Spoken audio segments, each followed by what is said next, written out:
This is Space Minds by SpaceNews. In this episode, co-host David Ariosto talks with Robert Zubrin about how and why humanity could become a two-planet species. We then discuss space's increasing role as a war-fighting domain and the ever-increasing cadence of space launches.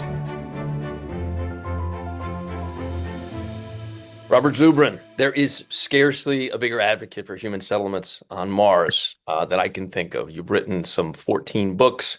Many of them were specific to Mars. You're the president of the Mars Society, and you were a driving force behind that Mars Direct proposal decades ago. I'm wondering, just to start off with, like, where did this come from? How does a kid from Brooklyn end up wanting to settle the red planet?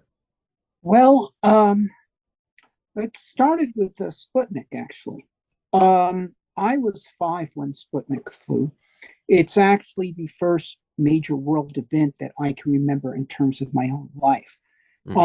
And while the adults were, very upset about Sputnik, I was delighted by it because I was already reading science fiction. I was an early reader. And what Sputnik said was that all these stories about space travel was going to be true. It was real. This was happening. And I wanted to be part of it. And so, I mean, a lot of kids at that time had that response. And people have seen the Homer Hickam and the Rocket Boys. He was 10 years older than me or so. He was a teenager, but so they actually built significant rockets. But my father encouraged my interest, and we built model rockets, and he got me a telescope, and I did drawings of the moon through the eyepiece and everything, and I was into it. But it's not easy to see the stars from Brooklyn. I will say, as somebody, no, but you can see family there myself. You can see the moon from Brooklyn, yeah. and I did, and you could see Sputnik from Brooklyn, and we did.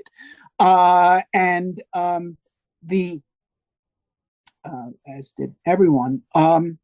But I started reading, kids' science books, the more science books, and it rapidly became clear to me that Mars was the real destination here, that it was the most interesting planet, it was the one that could have life, and it was the one where there could be a human future. And so, then during the 60s, I'm growing up and Apollo was underway, and we're going to the moon by 1970 and Mars by 1980 and Saturn by 1990 and Alpha Centauri by the year 2000. That's what the future looked like. And so, there I was, but of course, only the first milestone in that program was achieved. We did get to the moon back before 1970, but the rest of it, no. And well, for now, right? I mean, and I think that's maybe what my next question sort of centers on, is that there's this frontier aspect of this that has always been kind of imbibed in certain aspects of human culture. The frontiersmen in the western frontiers, the oceans, scaling Mount Everest, and I just wonder, in the context of your impressions, whether this is something that certain people just have to do biologically, that there's just some kids that just have to leave their hometowns, and they don't quite know why. And it plays into this sort of broader sense of exploration that may be in some ways baked into our genetic composition.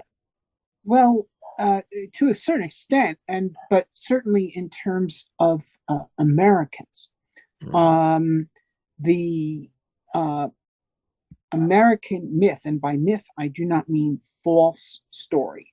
I mean our religion, our notion of ourselves is based on the story of the frontier.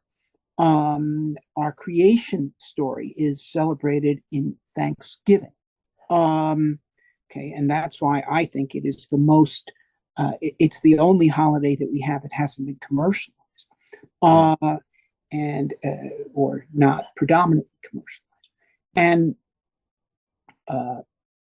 America, and this is why America, we have actually a smaller population economy than the European Union, but our space program is at least 5 times the size of ESA. And because Americans believe in the frontier. They believe that there needs to be a place where we can go where the rules haven't been written yet, a place where it will be possible to create with complete freedom. Yeah. And that's what the frontier means. And that's why I think that's why we've got a space program. We do not have a space program because of all the specific and quite real advantages of weather satellites and so forth. I mean, we would have weather satellites because weather satellites are useful and communication satellites are useful. But the reason why we have a space program that has sent so many more interplanetary probes than Europe or the rest of the world put together, and why only Americans have gone to the moon. And, Jules Verne knew this. He wrote a book in 1865, the first man on the moon. They were going to be Americans and launched from Florida, by the way. And orbit the moon and be picked up by a U.S. Navy warship. This all has actually happened. This was all predictable, that we would be the ones that do this. So it's not so much in our, people in general have this desire to go where people have never gone before. That's why we got out of Africa. But Americans in particular have this very strong drive of insisting that there be an open frontier. And in the context of that, it's not just sort of exploration, but I think in your new book, you talk about a potential Mars principal export, which is just, it's fun to think about these things in terms of exports of a place that human footprints haven't reached yet. But in terms of that principal export being inventions. And Correct. so I wonder in that context, we always talk about the risks of this. And Elon Musk has said, people will die, and there are inevitably a baked-in risk to doing something this extreme. However, we rarely talk about the risks of not going, and what that means in terms of stagnation. And I don't necessarily mean in terms of the lifeboat argument, but I mean in terms of what it does to a population when you're not pushing for that next thing. Well, if you're not pushing, you're not growing. And yes, I don't buy the lifeboat argument at all. I wish that Elon would just drop it because it really doesn't have the right smell to it. It's like white. Explain that what that is for people, if you can. Well, this argument that has been advanced that the reason why we need to go to Mars is so that there's some survivors when the Earth is destroyed. And first of all, I don't think a Martian settlement could survive if the Earth was destroyed, but that's not even the point. That's not why we're going to Mars. We're going to Mars to establish new branches of human civilization, which will expand humanity's creative power and thereby expand our ability to meet all challenges of all types. And not just space-based challenges like asteroids, which certainly becoming spacefaring is necessary to meet, but anything. Look, if you look at the defense against the COVID, it was mounted that as vaccines were found by people from many countries, so the fact that there were more creative forces engaged in solving this problem gave us more answers. And America, of course, once it became developed, it exported all kinds of material goods, but really, from the point of view of human history as a whole, our greatest exports have been our inventions, starting with actually schooners and sloops in the colonial period, but then steamboats and telegraphs and light bulbs and centrally generated electrical power and recorded sound and motion pictures and the nuclear power and airplanes. And these are all American inventions, and they have radically changed the world. And, we didn't, when I was a kid, people actually, or my parents would tell me, finish your breakfast, there are children hungry in Europe. Okay. But then, a generation later, kids were told to eat your breakfast, there are children hungry in China and India. And then now it's not even true there, but just Africa. How? Why? It's not because America was exporting grain, although we did. It's because we exported modern agriculture. And that's what enabled America to feed the world. And I think the Martians are going to make all sorts of inventions. They're going to be in an extremely challenging environment, and they're going to be a technologically adept people. They're going to be challenged, and they're going to make inventions, and those inventions are going to benefit all of humanity. When we talk about this, though, when we talk about particularly the space program, we're not talking about sort of Apollo style national program. I mean, you yourself have seen the Starship tests. You watch the technology evolve and the case for Mars begin to grow, both within this, this administration, but also just sort of this paradigm shift that we've seen with regard to the commercial sector. This is a different tact than that was pursued back in the 1960s. And I wonder, in the context of Mars, what that looks like and what precedent we can think of. Because I mean, the thing that comes to my mind is the Virginia Company with the founding of Jamestown back in the early 1600s, that first permanent English colony in which the rules and norms were set by the company. In other words, that the colonists were also sort of employees. And you had all these questions, not only in terms of the intrepid nature of financing and those who wanted to brave the Atlantic Ocean, but those who couldn't afford it. There was questions of indentured servitude, and those early frontier towns, even beyond Jamestown, those were rough places. And is that just sort of what we're looking at here? Is this a foregone conclusion in terms of how these varying city states, as you describe, start to compete against each other, and the best thing wins out? Or is that sense of dystopia really possible over the long term? Well, okay. So first of all, while some of the early colonies were started by companies hoping to make a profit out of these colonies, very quickly, within a decade or two at most of their founding, the colonists were in it for themselves, not for investors back in England or something. And that's going to happen. Mars, okay. There may be commercial operations decide to establish colonies on Mars, but their colonies very soon will be in it for themselves. And of course, the Pilgrims, the Massachusetts colony, established their own rules even on the boat coming over the Mayflower Compact, and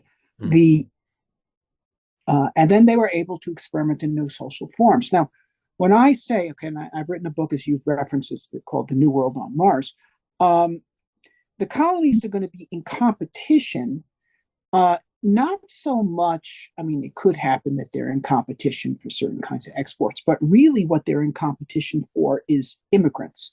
And the ones that will prevail will be the ones that are most attractive to immigrants, okay? And the reason why the North won the Civil War in the United States is because it was the most attractive to immigrants. You ask any Civil War buff, why did the North win the Civil War? They'd say it had a much larger population and more industry. Why did it have a much larger population and more industry? Because it was free, and that's where the immigrants went. 40% of the Union Army were immigrants or first-generation Americans. Only 3% of the Confederates were. I mean, so this is, though, a very good thing, because you see, the colonies that will outgrow the rest will be the ones that are most attractive, and therefore I do not believe that extraterrestrial dystopias are going to be the prevailing form of society, because no one would emigrate to them. I believe, therefore, that however they start out, the prevailing Mars colonies, the one that ultimately become the pattern for Mars, will be free. They will feature personal freedom, and they will be attractive in all other respects, in terms of opportunity and even aesthetics. That is, people are not going to, and particularly women, are not going to want to emigrate to total dumps. And so you might have mining outposts that are extremely crude, but the colonies that actually manage to grow and become the prevailing form of extraterrestrial civilization will be ones that are attractive to all aspects of human interest. In that context, when we talk about SpaceX, we talk about really any company or national effort, nothing quite drums up the funding like battle cries, so to speak, in terms like the nexus between military spending and space exploration is a tried and true. And I mean, you referenced Sputnik right in the beginning of this interview. I mean, you've seen that throughout the course of this. And there's new geopolitical rivalry that we've had over the course of the last decade with China.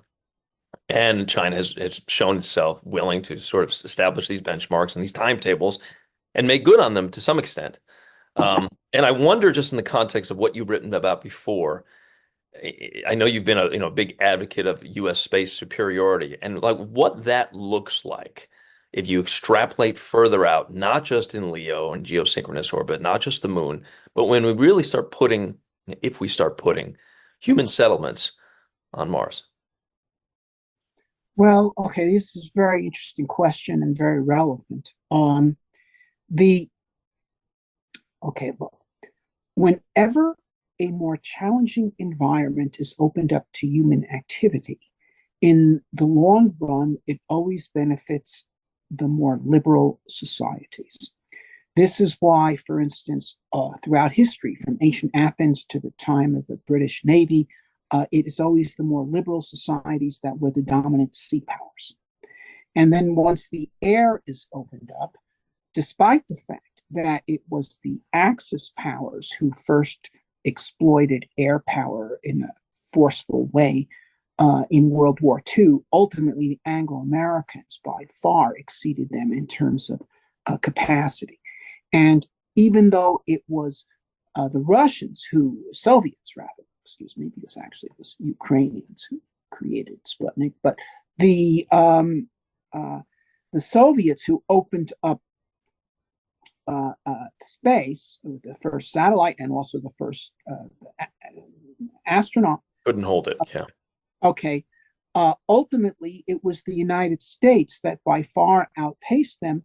And even though the NASA of the 60s was not an entrepreneurial organization of the sort that we're seeing now, nevertheless, it achieved its victory in the moon race by mobilizing the creative powers of the free American economy. And now you look at this. I mean, SpaceX, for whatever his personal views may be, has given the United States enormous capability of a space superiority in that we can now launch much larger numbers of satellites than any opponent. And this Ukraine war, by the way, it's just the first space war, because it is the war in which outcomes are being largely determined by space-based assets, including space-based communications, reconnaissance, and precision-guided weaponry. So the opening up of this new realm it's a realm for commerce and conflict, yes, it predominantly benefits the more liberal society, which is us. And I think that whatever colonies are established on Mars, and including Chinese ones, there'll probably be Chinese ones, but unless those Chinese colonies become free societies, they will be outgrown by whatever free societies there are established on Mars. And this will, once again, put greater weight in the side of freedom in future human history, just as the establishment of free societies in the New World is what enabled Britain to win World War II. Because there were more people who had the same values that they did, and more nations that did. And so I do not agree that people say, well, if we colonize Mars, there's going to be competition on Mars, and this will lead to war on Earth. Okay, there may or may not be war on Earth because of competition on Earth, okay, and also because people believe in finite resources, which is a driver towards conflict. To the extent that we open up space and it refutes the conceit of finite resources, it tends to ameliorate the risk of war. But furthermore, to the extent we open up space and expand the domain of human freedom, it will help ensure that should there be conflict, the side of freedom will prevail. I think we're going to have to leave it there. So Robert Zubrin, president of the Mars Society, author of 14 books, including the new one, The New World on Mars, What We Can Create on the Red Planet. Thank you so much for spending time with us and explaining sort of this next phase in human history potentially. My pleasure. Now for Space Takes, where our hosts tackle the buzziest industry topics. Hi, David. Let's talk about how you think about space. When you hear space, how do you think about it generally? Are you a Wild West frontier guy? I think there's two parts to that. One, I think about camping with my daughter and like looking up at the sky. You know, I got this telescope behind me here. Oh, sort of over here. And I think about, sort of my early days. You know, as a reporter in Afghanistan and Helmand Province, I could actually call my parents from a sat phone out there in the frontier areas. So, just kind of like the wonder of it, but also sort of the utility of it. Yeah, there's a lot of people going to that Wild West camp where they think of it as a frontier, but also, the superhighway with thousands of satellites constantly avoiding collisions. But the one I want to talk about this week is space as a warfighting domain. And that's a statement that, how true it seems is and how vehemently people believe that, I think depends on who you're talking to. The whole conversation to me about space as a warfighting domain changed about 10 years ago. And that was when John Hyten became the head of Air Force Space Command. And he just used very clear language, maybe the clearest language to date, that space was a warfighting domain. And he later became the vice chair of the Joint Chiefs. This week, we heard a lot about space. There were a lot of big Pentagon headlines. One was DoD wants to cut their budget by about 8% each of the next 5 years. There's a couple exceptions. One is this new Iron Dome for America project that could include pretty robust space element. We saw a report from the Mitchell Institute that said there are systemic issues that threaten whether the Space Force can keep up with China, which is obviously the big competitor here to the United States military operations in space. A report that mentioned a lack of clearly defined roles and overlapping missions between the Space Force, Space Command, intelligence agencies such as the National Reconnaissance Office and the National Geospatial Intelligence Agencies. So basically, like, hey, the term that's been popular recently has been this warfighter ethos. What does that mean? And what does each of these agencies, how do they contribute there? And then finally, a report that kind of mentioned this hesitation to go on the offensive in space and even use that term. And so even this week, I don't know what that means, go on the offensive in space. Right? Yeah, it's I think a lot of times we talk about counter space and as a way of defense, but it can also mean, hey, are you removing an adversary's capabilities, meaning stopping someone from doing something else or ensuring someone doesn't do something else? And so that's how I would think of offensive, and you can even probably go much further than that. Maybe even destroying a satellite. But I think this week we even published a commentary again from John Hyten, who I mentioned earlier, and Nina Armagno, who was a Space Force general, saying, hey, we need to fully fund Space Force. And so there's just this real churn right now of saying, hey, space is a warfighting domain, but at the same time, we're not maybe being able to connect the dots about what does that mean for space if there are going to be these cuts? What does it mean for contracts? How does this new administration view military space? What does that look like outside of Iron Dome? And I'm not really sure we know right now. And it's making for some good dialogue, but also a little bit of confusion. When you talk about connecting the dots, I don't know that there's a topic that connect the dots more than the nature of warfighting, not only in space and sort of this current geopolitical climate, but just the nature of the administration right now. So I mean, like you've got kind of like three things that are happening kind of definitively, right? You've got DOGE, the Department of Government Efficiency, that's making cuts across the board, the federal government, and Defense Department's the biggest. It's the biggest budget. Has the most people. I think it's like a little bit more than an $800 billion budget. 2.8 million people working for that, both civilian and military workforce. And I think there's like 700,000 people, full-time employees, just working at the Pentagon alone. So like if you're looking to cut, that maybe is one of the agencies that you would look to. But then you also have these like sort of these shifting foreign policy priorities. You know, you look at what's happening in Ukraine and Russia, but also one of the exceptions that you mentioned, Mike, was China. And, you know, there's a growing emphasis and a sort of a real question, I think, that comes out of this Mitchell report in terms of like these competing philosophies and how to deal with Beijing.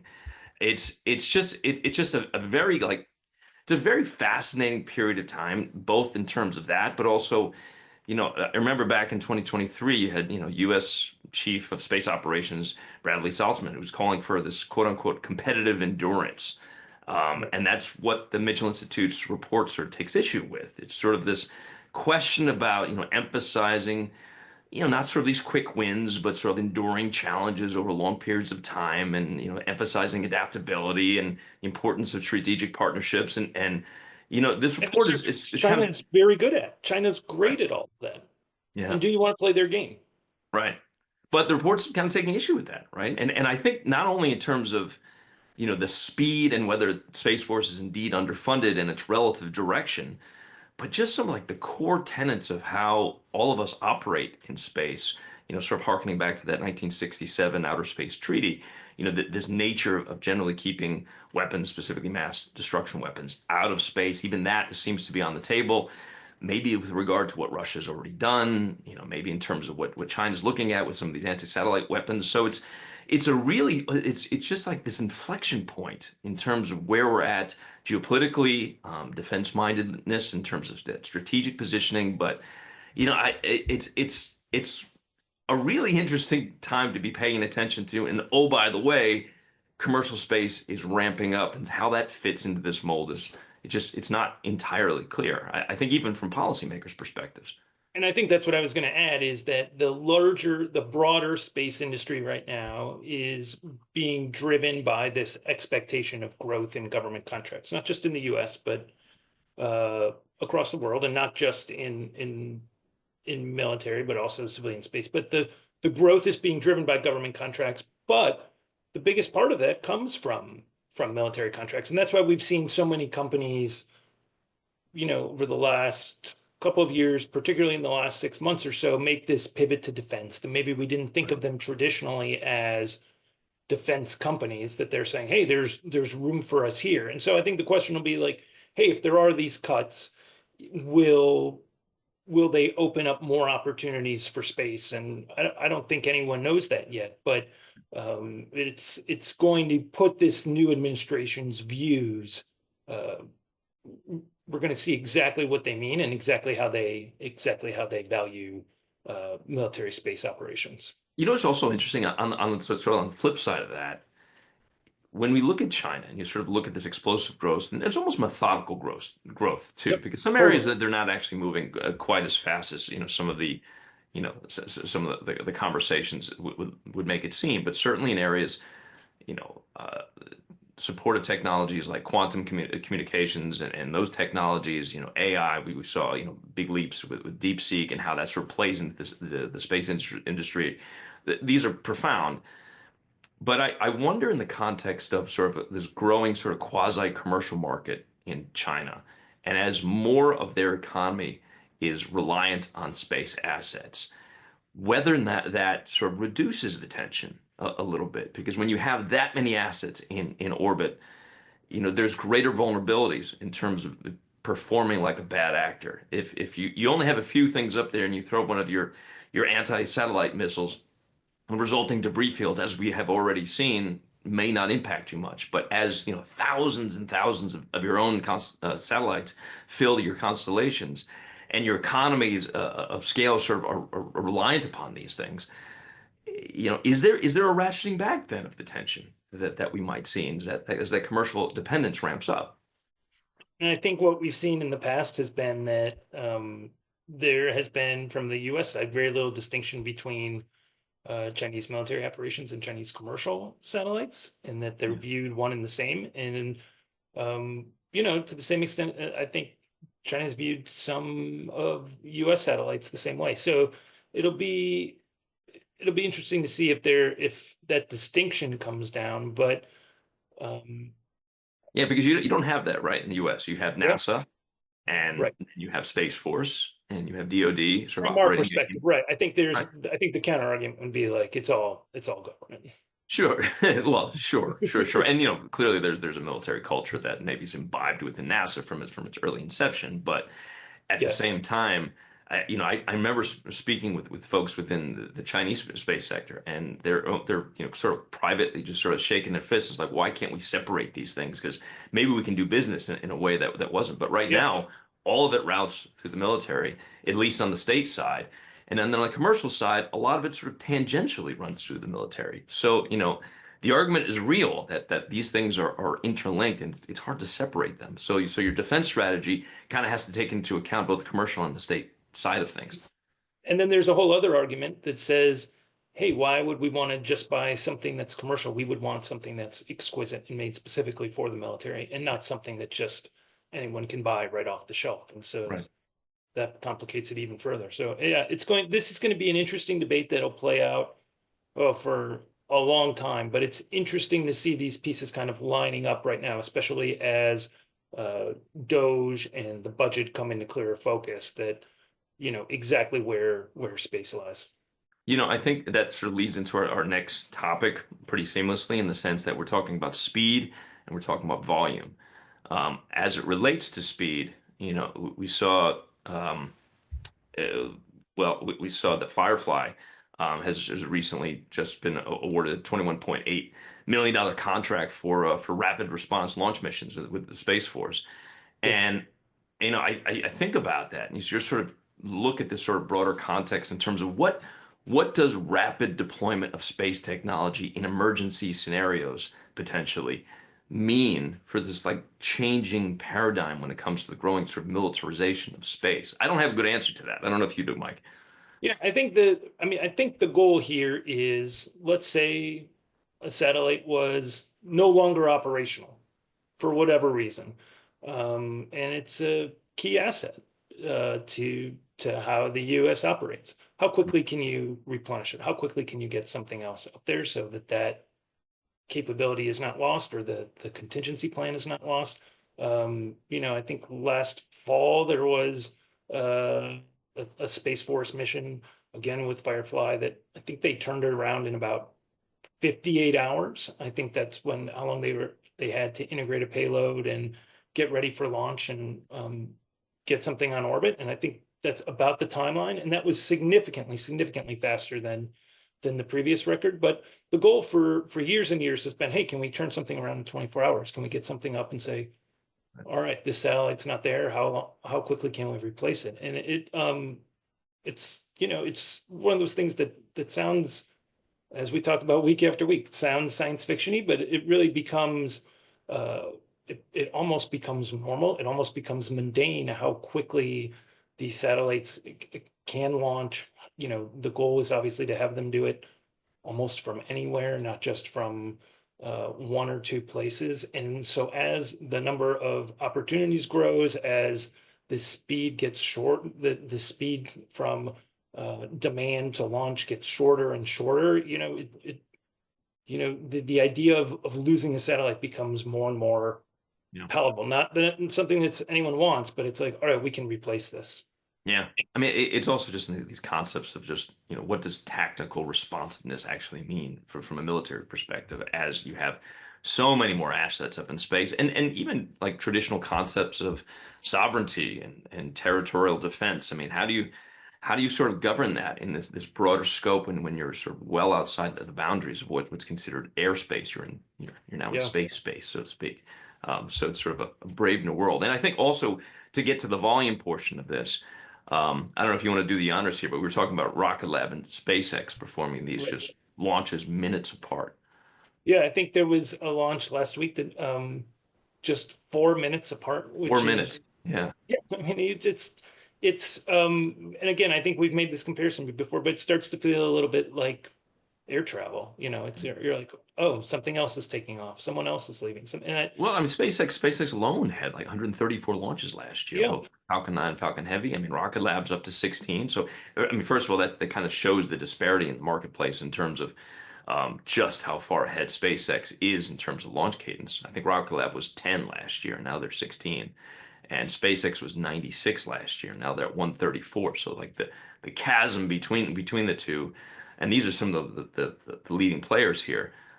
It's interesting. It's interesting in that, and it's interesting in the perspective of at least past attempts to diversify the launch space. It's going to be interesting to see how that sort of plays out in the current administration. Totally. Yeah, it's going to be a lot of fun, and it's I think these quick turns, these hey, just a minute apart, that's going to become more and more common and less of a story, and we'll just. I don't think we'll be surprised by this, maybe even in 6 months or a year. All right, we'll take it from there. Space Loop. Let's close the loop with trivia and audience perspective on this week's space news. All right, that's all the time we have this week. We'd love to hear from you and your thoughts on what a warfighting domain looks like and what we should expect these next couple of months, where certainly there's going to be a lot of movement into what space looks like from a military perspective in the future. Feel free to shoot us a note at spaceminds@spacenews.com, and we'll talk to you next week. For Space News, I'm Mike Gruss. And I'm David Ariosto. Thanks so much for listening to us here on Space Minds.